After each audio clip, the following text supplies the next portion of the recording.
पिता और पुत्र और पवित्र आत्मा के नाम पर आमीन। सबों को जय यीशु। प्यारे भाई बहनों, हम इस साल के अंतिम पलों में हैं। ये 2021 का जो वर्ष है वो समाप्त होने जा रहा है और हम एक नए वर्ष की शुरुआत करने के लिए जा रहे हैं। सन 2022 हमारे लिए एक आशा का वर्ष हो, यही शुभकामना के साथ आज प्यारे भाई और बहनों, आज हम प्रभु के वचनों पर मनन चिंतन करेंगे ताकि हम इस नए वर्ष को किस तरह से मनाना चाहिए हमको और किस तरह से हमें पुराने वर्ष को छोड़ करके नए वर्ष में हमको प्रवेश करना चाहिए। प्यारे भाई और बहनों, इसके बारे में हम उत्पत्ति ग्रंथ अध्याय 2 पद संख्या 7 में हम प्रभु का वचन पढ़ते हैं कि प्रभु ने धरती की मिट्टी से मनुष्य को गढ़ा और उसके नथनों में प्राण वायु फूंक दी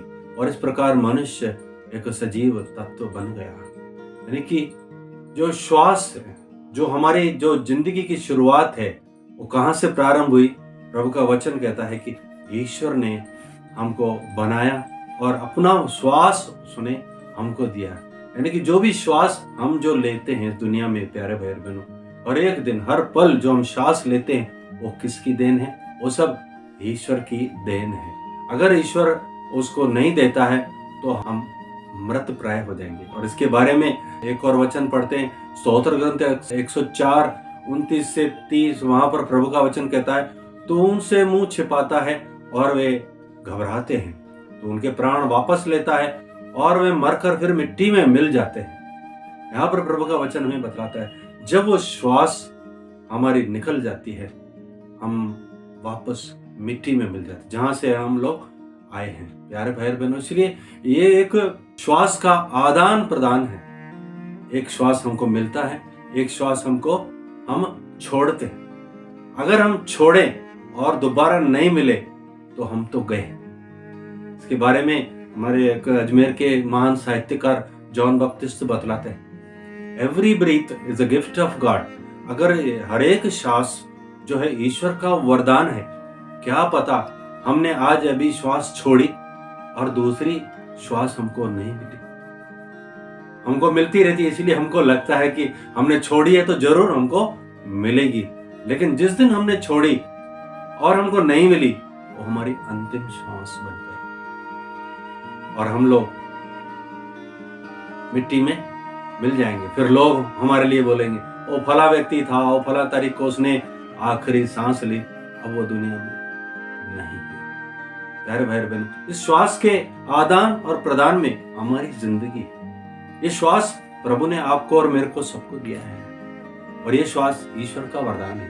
हम कह सकते हैं हमारी जो जान है, हमारी जो जिंदगी की शुरुआत है, वो ईश्वर से हुई है। ईश्वर से हम आए हैं और वापस हमारा शरीर जरूर मिट्टी में मिलेगा, लेकिन हमारी आत्मा प्रभु के पास लौट जाएगी। क्योंकि प्रभु का वचन कहता है, उपदेशक ग्रंथ में जो सबसे बड़ा बुद्धिमान सुलेमान राजा था, उसने बोला था कि हमारे प्राण जो है वो ऊपर की ओर जाते हैं कि नीचे की ओर जाते हैं हम नहीं जानते, पर हमारे प्राण जो है, हमारे जो शरीर है वो जरूर हमारे मिट्टी में मिल जाता है, वो पाप के कारण। लेकिन हमारी आत्मा ईश्वर के पास चली जाती है।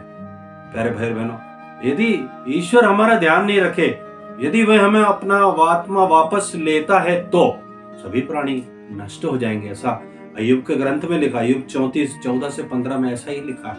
यानी ईश्वर अपना आत्मा जब वापस ले लेगा तब हम यहीं पर मिट्टी में मिल जाते हैं। तो कहने का मतलब हम जो हैं वो सिर्फ एक शरीर नहीं है, हम लोग एक आत्मिक प्राणी हैं। और ये शरीर जो हमें मिला है प्यारे भाई बहनों, ईश्वर की महिमा करने के लिए शरीर का जरूर अंत हो जाएगा, लेकिन हमारे पास एक उम्मीद है। ईश्वर ने श्वास दिया है और हमारी श्वास वापस ईश्वर के पास ही जाएगी। तो श्वास का कितना महत्व है प्यारे भाई बहनों, इसके बारे में मैं आपको बतलाने जा रहा हूँ, क्योंकि एक एक श्वास के लिए हमें ईश्वर का धन्यवाद देने की जरूरत है। इस कोरोना काल में मैं विशेष रूप से सबका ध्यान आकर्षित करना चाहता हूँ, क्योंकि इस कोरोना काल में इस बीमारी ने हमें श्वास की कीमत बतलाई है। कई लोगों ने इस चीज को अनुभव किया है कि जब आदमी मर रहा है, जीने के लिए उसके पास ऑक्सीजन कम ही होती जा रही है, शरीर में ऑक्सीजन कम होती जा रही है, तो उसकी क्या हालत हो रही है। और ऐसे में जब उसको कृत्रिम श्वास देने के लिए ऑक्सीजन दी जा रही है, ऑक्सीजन नहीं मिल रहा है। ऐसे में बहुत लोग बिना ऑक्सीजन के मर गए। कई लोगों को ऑक्सीजन लगी हुई थी, हॉस्पिटल में अचानक फेलियर हुआ, ऑक्सीजन की सप्लाई बंद हो गई, कई लोग मर गए। मैं इसके कई मित्रों को जानता हूं जिन्होंने अपने परिजनों को खोया। तो प्यारे भाई बहन, एक एक श्वास हमारा कीमती है। लेकिन इस संदेश के द्वारा, वचन के द्वारा हमें एक चीज बड़ी क्लियर होती है कि हम ईश्वर की ओर से आए हैं और हमारी यात्रा भी ईश्वर की ओर है। मीन द वाइल हमको इस जिंदगी मिली है, इसको हमें जीना है। प्यारे भाई बहनों, यही जिंदगी जीने के लिए प्रभु ने आपको और मेरे को बनाया है। प्यारे भाई बहनों, इसीलिए हमें एक एक श्वास का हमें धन्यवाद देते। इसलिए मेरा विचार है कि हमें इस नव वर्ष की शुरुआत करने से पहले हमें ईश्वर को एक एक श्वास के लिए धन्यवाद दें। वैसे तो बहुत सारे काम प्रभु ने हमको किया, पर प्राइमरीली अगर हमारी जान ही नहीं होती तो क्या होता, हम शायद दुनिया में ही नहीं रहते। आप और मैं इस बात के साक्षी हैं। हमारे जीवन में कई लोग, मेरे जीवन में भी मैंने देखा है और आप लोगों के जीवन में भी आपने महसूस किया होगा, जो सन 2020 में और 2021 में कितने लोग हमारे साथ थे और आज हमारे साथ नहीं है। तो ईश्वर ने हमें एक सौभाग्य दिया है एक नव वर्ष में शुरुआत करने का, जो शायद कई लोगों को नहीं मिला। कई लोगों को 2021 भी देखने को नहीं मिला, कई लोगों को 2022 भी देखने को नहीं मिल रहा है, लेकिन आपको और मुझे प्रभु ने सौभाग्य दिया है। तो सबसे पहले हम इस श्वास के लिए हम प्रभु को धन्यवाद दें। प्यारे भाई बहन, कि प्रभु का वचन कहता है स्तोत्र ग्रंथ अध्याय 100 में, समस्त पृथ्वी प्रभु की स्तुति करो। सारी पृथ्वी को स्तोत्रकार करो, सारी पृथ्वी प्रभु की स्तुति करो, आनंद के साथ प्रभु की सेवा करो, उल्लास के गीत गाते हुए उसके सामने उपस्थित हो जाओ और यह जान लो कि प्रभु ही ईश्वर है, उसी ने हमें बनाया है और हम उसी के हैं, हम उसकी प्रजा हैं और उसकी चरागाह की भेड़े। धन्यवाद देते हुए उसके मंदिर में प्रवेश करो, भजन गाते हुए उसकी प्रांगण में आ जाओ, उसकी स्तुति करो और उसका नाम धन्य करो, क्योंकि ईश्वर कितना भला है, उसका प्रेम कितना चिरस्थायी है, उसकी सत्य प्रतिज्ञा युगानुयुग बनी रहती है। प्यारे भाई बहन, इसीलिए मैं समझता हूं कि हमें नव वर्ष की मध्य रात्रि में धन्यवाद देते हुए प्रभु को प्रांगण में प्रवेश करना है और धन्यवाद देते हुए हमें नव वर्ष का स्वागत करना है। और नव वर्ष का स्वागत करने के लिए हम जानते हैं कि कलीसिया, जो नव वर्ष की जो मध्य रात्रि में जो सेवा होती है, या पहली तारीख को जो पहली मिस्सा जो चढ़ती है कैथोलिक कलीसिया में, वो किसके आदर में चढ़ती है? वो है माता मरियम, ईश्वर की माता। ईश्वर की माता मरियम के रूप में उसको हम याद करते हैं, ये याद दिलाते हुए कि हमारे जीवन की शुरुआत एक माँ से होती है। हम इस दुनिया में भी आए तो एक माँ के द्वारा हम गर्भ में पड़े। वो माँ ही है जिसने अपने पति का या हमारे पिता का जीवन को स्वीकार किया, पाला पोसा, बड़ा किया और इस दुनिया में हमारे जीवन में लेके आया। इसीलिए प्यारे भाई बहनों, आज प्रभु मुझे भी यही प्रेरणा दे रहा था। जब मैं आज क्रूस के नीचे विनती कर रहा था तो मुझे प्रभु ने यह प्रेरणा दिया कि मैंने तुमको क्रूस के नीचे माँ मरियम को दिया था। और उन्होंने, हम प्रभु का वचन पढ़ते हैं, जब यीशु क्रूस पर मर रहे थे तो उन्होंने नीचे कौन देखा? यीशु ने माता को देखा और अपने शिष्य को देखा, यूहन्ना को, और यूहन्ना को बोलता है ये तुम्हारी माता है, और माँ मरियम को बोला ये तेरा पुत्र है। माँ मरियम को क्यों दिया? क्योंकि वहीं से ही कलीसिया की शुरुआत होती है। कलीसिया की नींव क्रूस के नीचे ही रखी हुई है। कि कैथोलिक कलीसिया का विश्वास है कि यीशु के बगल में जो भाला मारा गया था, उसमें से जो पानी और रक्त निकला, उससे कलीसिया प्रारंभ हुई है, उससे कलीसिया का जन्म हुआ है। प्यारे भाई और बहनों, एक्चुअल में जो यीशु ने आखिरी शब्द इस्तेमाल किए थे, it is consummated, it is consummated, मतलब सब कुछ पूरा हो गया। सब कुछ पूरा होने के बाद में दैट वाज ये जो शब्द है कंज्यूमेटेड, ये शब्द वो वहां इस्तेमाल किया जाता है जहां आदमी पूरी तरीके से डिस्चार्ज होता है। और विशेष रूप से जब दो व्यक्तियों का मिलन होता है, वहां पर जब डिस्चार्ज होता है, इंसान के अंदर से जीवन निकल जाता है, तो उसको बोलते हैं कंज्यूमेटेड। ऐसी अवस्था में जब यीशु आया, उसके जीवन को उसने मां मरियम को दिया, उसकी कोख में उसके जीवन दिया। आत्मिक रूप से मां मरियम जो थी वहां पर, उसने उस जीवन को धारण किया अपने गर्भ में। वही कलीसिया की जीवन की शुरुआत कहलाती है, ऐसा कैथोलिक कलीसिया का विश्वास है। और वही कंसीव होकर के जब उसी मां मरियम ने अलग अलग लोगों को जोड़ते हुए, सारे चेलों के साथ 120 लोगों को जोड़ते हुए, जैसे एक गर्भवती महिला होती है, क्या करती है, अपने अंदर बुनती है। बुनने वाला तो ईश्वर है, लेकिन शी हैज बीन इंस्ट्रूमेंटल, उसका शरीर में एक एक अंग को बनाया जाता है। उसी तरह मां के गर्भ में एक एक कंपोनेंट्स को बनाया गया। वैसे ही मां मरियम ने क्या हुआ, सारे चेलों को इकट्ठा किया और एक मिल करके प्रार्थना किया और पवित्र आत्मा उतरा और कलीसिया ने विधिवत एक देह धारण किया और कलीसिया की शुरुआत की। तो इसीलिए प्यारे भाई और बहनों, हम नए वर्ष की शुरुआत, प्रभु ने मुझे आज ये प्रेरणा दिया कि मां के द्वारा शुरुआत करो, ताकि हम अपने जीवन में मां के महत्व को समझें। और विशेष रूप से कलीसिया इसीलिए पहले दिन, नव वर्ष के पहले दिन माता मरियम का आदर करती है, वो भी ईश्वर की मां के रूप में। इसलिए नहीं कि वो ईश्वर को उसने उत्पन्न किया। ईश्वर को कौन उत्पन्न कर सकता है? कोई उत्पन्न नहीं कर सकता। ईश्वर अनादि, ईश्वर अनंत है। Oh he has no beginning, no end, कुछ भी नहीं उसका प्रारंभ। ऐसे व्यक्ति को एक औरत पैदा नहीं कर सकती। लेकिन यह पर्व हमें इस बात को याद दिलाता है कि जो उसके गर्भ से जो पैदा हुआ वो ईश्वर है।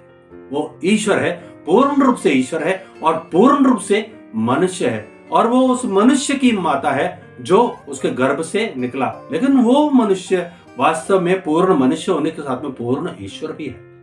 और प्रभु का वचन कहता है, कुलुस्सियों के नाम संत पौलुस बताते हैं पत्र लिखते हुए कि ईश्वर की परिपूर्णता यीशु के अंदर, उसकी देह में निवास करती है। God's presence dwells fully in his body। तो ये चीज को दर्शाती है ये पर्व। आज ये पर्व न केवल हमें इस बात को दर्शाता है कि यीशु ईश्वर है, यीशु ईश्वर का पुत्र होने के नाते ईश्वर है, ईश्वर से उत्पन्न ईश्वर है। और वही ईश्वर मां मरियम की कोख से पैदा हुआ, एक मनुष्य बना आपके लिए और मेरी मुक्ति के लिए। तो प्यारे भाई बहन, आज हम इस नए वर्ष में प्रभु को धन्यवाद देना है सबसे पहले अपने जीवनों के लिए, और एक नई शुरुआत करनी है। आज नई शुरुआत करनी है। कैसे? जो 2021 में हुआ 2022 में ना हो। ये कोरोना का नेचुरल डेथ होना चाहिए। जो भी हमको डराने वाली चीजें दुनिया में आ रही हैं, हमें उस चीजों का अंत करना है। लेकिन यहाँ पर एक चीज मैं और भी आपको बताना चाहता हूँ प्यारे भाई बहन, ये कोरोना में जो है कई लोग बतलाते हैं कि बीमारी से ज्यादा भय से लोग मरे। भय से लोग मरे। क्यों? मौत का भय, मौत का भय। इसी मौत के भय के कारण हम लोग आज जंगली जानवरों से डरते हैं, डिसास्टर से डरते हैं, एक्सीडेंट से डरते हैं। क्यों? हमको लगता है हम मर नहीं जाए। तो भीतर कहीं ना कहीं हमारे अंदर एक अमरत्व की आत्मा प्रभु ने हमारे अंदर रखी हुई है, और इसीलिए हम कभी मरना नहीं चाहते हैं। और वास्तव में ईश्वर ने हमें मरने के लिए बुलाया भी नहीं। प्रभु का वचन कहता है प्रज्ञा ग्रंथ में कि ईश्वर ने मृत्यु नहीं बनाई, लेकिन शैतान की ईर्ष्या की वजह से मृत्यु आई है। प्यारे भाई बहनों, भले ही शैतान की ईर्ष्या की वजह से मृत्यु आई, और वचन यह भी कहता था कि पाप का वेतन मृत्यु है, पाप के कारण मृत्यु आती है। लेकिन यीशु ने हम सबके ओर से मृत्यु का वर्ण किया है। यीशु ने हम सब की ओर से मृत्यु का वर्ण किया है और उस भयानक मृत्यु को अपने ऊपर आने दिया है, ताकि हम मृत्यु के भय से मुक्त हो जाएं, पाप के भय से मुक्त हो जाएं, शैतान की दास्ता से मुक्त हो जाएं। आज हमें किसी से डरने की जरूरत नहीं। यीशु ने मरकर मौत को भी एक नया अंजाम दिया है। आज हमारे लिए मौत हमारे लिए एक डर का कारण नहीं होना चाहिए। किसी संत ने कहा है कि मौत तो एक द्वार है जिसके द्वारा हम एक नई जिंदगी में प्रवेश करते हैं। और बाइबल में भी लिखा है कि हमारा जीवन अनंत काल तक के लिए बना हुआ है। और इसलिए यहाँ के जो हमारे 50 वर्षों, 100 वर्षों, 10 वर्षों, वो उस अनंत काल के सामने बहुत थोड़े से हैं। इसलिए प्रभु हम पर बहुत करुणा करता है और किसी तरह से हमको यहाँ से ट्रांसफर करना चाहता है अपने उस राज्य में जहां पर कभी मौत नहीं होगी, जहां पर कभी दुख नहीं होगा, जहां पर कभी बीमारी नहीं होगी। कई लोग प्यारे भाई और बहनों इस चीज को अनुभव किए हैं, मरने से पहले बहुत खुशी खुशी अनुभव किए, खुशी खुशी मौत मरे। संत स्टीफन को देखते हैं हम। संत स्टीफन जब मर रहा था तो उसने अपनी आत्मा को प्रभु को दिया। पत्थर वा करके मार रहे थे उसको, लेकिन उसने बोला प्रभु मेरी आत्मा को ग्रहण कर, और शांति पूर्वक अपने प्राणों को प्रभु को अर्पित किया। प्रभु यीशु स्वयं जब उनको इतना अत्याचार के साथ मारा जा रहा था, कूटा जा रहा था और क्रूस पे चढ़ाया जा रहा था, उसके बाद में उन्होंने क्या बोला? लास्ट में उनके आखिरी बढ़ते, हे पिता मैं अपनी आत्मा तुझे सौंपता। शांति पूर्वक he passed from this life to heaven to new life। प्यारे भाई बहनों, आजकल ये नव वर्ष के लिए हमारे एक आशा का संदेश है। यीशु ने पुनर्जीवित होकर हमारे लिए मौत की परिभाषा बदल दी है। आज हमारे लिए मौत हमको डराने के लिए नहीं है, हमको मारने के लिए नहीं है, हमें उससे डरने की जरूरत नहीं है। प्रभु का वचन कहता है कि उनसे मत डरो जो तुम्हारे शरीर को मार सकते हैं लेकिन तुम्हारी आत्मा को नहीं मार सकते। प्यारे भाई बहनों, आज हमें प्रभु एक निर्भय जीवन जीने के लिए करवा दे रहा है। हमने देखा है हमारे प्रियजन, कई लोग बीमारी से भी ज्यादा भय से मरे हैं। हमें सबसे पहले भयभीत होने से मुक्ति चाहिए और उसके लिए हमें प्रभु यीशु के ऊपर विश्वास करना है, ताकि वो जिसने मर करके मौत को ही मार दिया, अंग्रेजी में हम हिस्सा में पढ़ते हैं, dying you destroyed the death, rising you restored the life. मरने के द्वारा उसने मौत को खत्म कर दिया। अभी मौत का हमारे पर कोई अधिकार नहीं है। मौत के ऊपर जो शैतान का अधिकार था, प्रभु ने उस अधिकार को अपने ऊपर ले लिया। अभी मौत के ऊपर ईश्वर का अधिकार है। प्यारे भाई बहनों, अगर हम पाप में जी रहे हैं तो शायद हम मौत से डरने वाले हैं, लेकिन अगर हम प्रभु के ऊपर विश्वास करते हैं तो वो हमें एक नई जिंदगी देने वाला है। और उस पर हम भरोसा रख करके हम लोग इस मौत के साम्राज्य से निकलकर उस जीवन के साम्राज्य में प्रवेश कर सकते। प्रभु का वचन कहता है ईश्वर ने हमें अंधकार के राज्य से निकालकर अपने ज्योति के राज्य में लेके आया, अपने पुत्र के राज्य में लेके आया, जहां पर कभी अंधेरा नहीं होता। प्यारे भाई बहन, आज नव वर्ष के अंदर हम आज इन वचनों पर मनन चिंतन करें। सबसे पहले हम प्रभु को धन्यवाद दें अपने जीवन के हर एक श्वास के लिए। एक विश्वास करें कि ये हमारी श्वास ईश्वर की देन है, हम ईश्वर की ओर से आए हैं और हम वापस जब हमारी सांस निकल जाएंगी हम ईश्वर के पास जाएंगे। इस चीज को हमें हमारे मन में एकदम बिठा देना है, ताकि कभी भी आपको मौत का सामना करना पड़ता है आपको डरना नहीं है, क्योंकि ये मौत आपके लिए, आपको डराने के लिए, आपको मारने के लिए नहीं आई है, आपको ईश्वर के राज्य में पहुंचाने के लिए आई है। दूसरी बात, हमें मां मरियम की मध्यस्थता में विश्वास रखना है, क्योंकि उसी मां के द्वारा ईश्वरीय जीवन हमको प्रभु ने दिया है। उस ईश्वरीय जीवन को माता मरियम के द्वारा हम स्वीकार करें और उसकी कोख से जो उत्पन्न हुआ प्रभु यीशु, जो वो मां मरियम का बेटा है लेकिन साथ ही ईश्वर का पुत्र है, स्वयं ईश्वर है, स्वयं जीवन देने वाला है और उन्होंने मरकर मौत को समाप्त कर दिया है, तो हम आगे को एक भय मुक्त जीवन जी सकते हैं। इन सब चीजों को मद्देनजर रखते हुए प्यारे भाई बहनों, आज हम अपना जीवन प्रभु के हाथों में सौंप दें। प्रभु की कृपा को अपने जीवन के लिए मांगे, अपने लिए, अपने परिजनों के लिए और उन सब के लिए प्रार्थना करें जो भय में जीवन जीते हैं। प्रभु का वचन कहता है जो अंधकार में बैठे हुए थे, जो उनको ज्योति दिखाई दी। आपको पता है जब अंधकार होता है तो सुबह सुबह सूर्योदय की रोशनी कितनी अच्छी लगती है, कितनी सुखद लगती है, कितनी सुंदर लगती है। ऐसा लगता है अंधकार का साम्राज्य समाप्त हो गया। प्यारे भाई बहन, वही ज्योति, ईश्वर स्वयं ज्योति बन करके हम सबके दिलों में प्रवेश करे। प्यारे भाई बहनों, इस नव वर्ष में इसी कामना के साथ आइए प्यारे भाई बहनों, हम आज प्रार्थना करते हैं।